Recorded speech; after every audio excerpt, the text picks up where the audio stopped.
السلام عليكم ورحمة الله وبركاته. أنا أم علي من قناة أكلات بسيطة. قبل ما نبدأ كلامنا هنصلي على النبي. النهاردة هنعمل مع بعض بسكوت البيمبو حبيب الكبار والصغيرين، وهتقدري تطلعي كمية كبيرة منه كمان.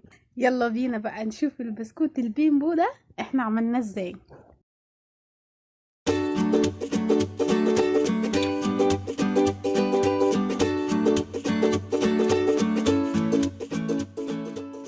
معايا ربع كيلو زبدة، بس تكون الزبدة عندك طالعة من التلاجة. لازم الزبدة تكون متماسكة شوية علشان بعد ما تضربيها تديكي لون زي الكريمة بالظبط. هنضربها الأول على سرعة منخفضة وبعد كده هنعلي السرعة. بعد ما ضربتها لمدة 5 دقايق وادتني اللون الكريمي الفاتح، أنا في المرحلة دي هبتدي أنزل الزيت.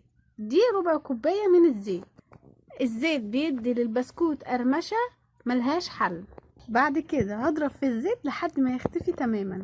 يلا انزلي اشتركي في القناة واعملي شير ولايك وقولي لي رأيك الشخصي في الكومنتات. بعد كده هنزل بمعلقة عسل اسود. العسل الاسود ده بيدينا نفس الطعم اللي بنشتريه من بره بالظبط. برضه هفضل اضرب في العسل الاسود لحد ما يختفي تماما. بعد كده هنزل بمج الا ربع سكر بودرة، وهضرب في السكر البودرة لحد برضو ما تختفي تماما. هننزل ببيضة، ومادام نزلنا ببيضة يبقى هننزل ب2 باكت من الفانيليا، وهحط معاهم معلقة خل. الخل بيدي هشاشة حلوة قوي للبسكوت. بعد كده انا هضرب المكونات دي كلها في قلب بعضيها علشان خاطر تندمج كويس في قلب بعضيها. بعد ما نخلص ضرب خالص هنجيب المكونات الجافة وهنقلبها كلها مع بعضها. هحط نص معلقة من البيكنج باودر ورشة من الملح، وهنزل بمعلقتين من النشا، وهقلب المكونات الجافة دي كلها في بعضها كويس. طبعا بعد ما قلبتها هنزل بالخليط اللي احنا عملناه مع بعض وهنقلبه كويس. ممكن تستخدمي الاسباتيولا وممكن تقلبيه بايدك عادي خالص. المهم ان انت اول ما الدقيق يختفي تماما توقفي تقليب علشان العجينه ما تنشفش منك. انا بعد ما قلبتها لقيتها محتاجه من معلقه لمعلقه ونص دقيق، فانت خلي فيه دقيق جنب منك زي ما انت شايفه كده. انا عايزه العجينه لما تمسكيها في ايدك ما تلزقش وكمان ما تشققش. طبعا بعد ما عجننا العجينه دي كلها هنحطها في التلاجة لمده نص ساعه تستريح.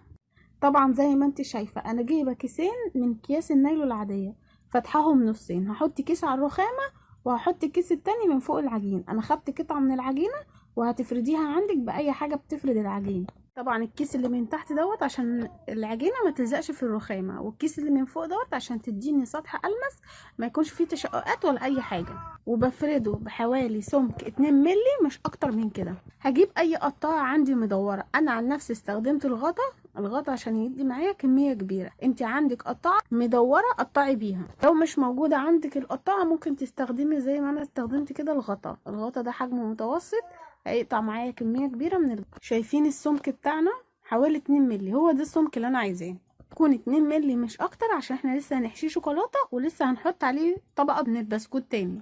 انا هنا فاتحه الفرن بتاعي على درجه حراره 180 وهحطه في الرف اللي من تحت. هنا كده خلاص خلصت البسكوت بتاعي. اداني حوالي 102 بسكوته. طبعا لما نلزقهم مع بعض هيدوني حوالي 51 بس. لو حابه تصغري الحجم تاني اصغر من كده تقدري تصغريه يديكي برضو بسكوت كتير. طبعا الكميه دي كلها طلعت من نص كيلو دقيق بس. طبعا هدخلهم الفرن على درجة حرارة 180. هدخلهم على الرف اللي تحت بس هياخدوا حوالي معاكي من 10 ل 15 دقيقة بالظبط. في خلال 10 15 دقيقة دي كل شوية تبصي عليه هيستوي بس من تحت. طبعا انت لو عايزة تديله وش من فوق هتشغلي الشواية. وده طبعا شكل البسكوت بتاعي بعد ما استوى من تحت. شكله جميل جدا وطعمه مقرمش قوي. طبعا العسل الاسود اللي احنا حطيناه اداله نكهه طعمها حلو جدا وقرمشه فظيعه. يلا انزلي اشتركي في القناه واعملي شير ولايك وقولي لي رايك الشخصي في الكومنتات. انا هنا طبعا خلصت كميه البسكوت كلها وسبت 4 هوريهولكم انا بعملهم ازاي.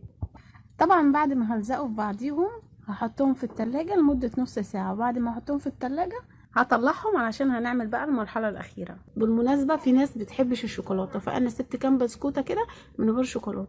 زي ما انت شايفه كده انا جايبه القطعه اللي بقطع عليها الخضار والحاجه وحاطه عليها كيس. بجيب قطعه من البسكوت بحطها في الشوكولاته وبمسك بالشوكه كده اخبط خبطتين وبعد كده اطلعها على طول او اصفيها الاول وبعد كده اطلعها احطها على الكيس. هو ده اللي انت هتعمليه بالظبط. هتحطي البسكوت في الشوكولاته وبعد كده هتطلعيه تصفيه كويس وتحطيه برضو على الكيس. بعد ما تخلصي هتدخليه التلاجة نص ساعة لحد ما الشوكولاتة تنشف على البسكوت. انا هنا كده طبعا خلصت الكمية كلها. هزينه بقى كده بشوية اكل شوكولاتة عندي، وده الشكل النهائي بتاعه.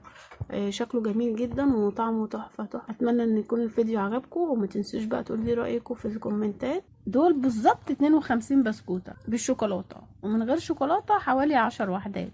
شايفين الكمية عاملة ازاي؟ كمية كبيرة جدا يعني. عملت 4 صاجات، والاربع صاجات قطعوا معايا بكمية كبيرة جدا. بعد ما خلصت الكمية الكبيرة دي كلها طبعا هحطها في التلاجة. والسلام عليكم ورحمة الله وبركاته. يلا انزلي اشتركي في القناة واعملي شير ولايك، وقولي لي رأيك الشخصي في الكومنتات.